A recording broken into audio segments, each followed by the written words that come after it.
Today we have the 2022 Tesla Model Y. This vehicle has done just under 27,000 miles. It has an automatic transmission and a fully electric motor. On our user interface we have an overview of the vehicle.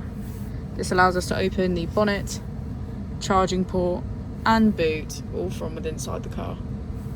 If we click on the Tesla icon in the bottom right, we can access our controls, dynamics, charging, autopilot, schedule, safety, service and software.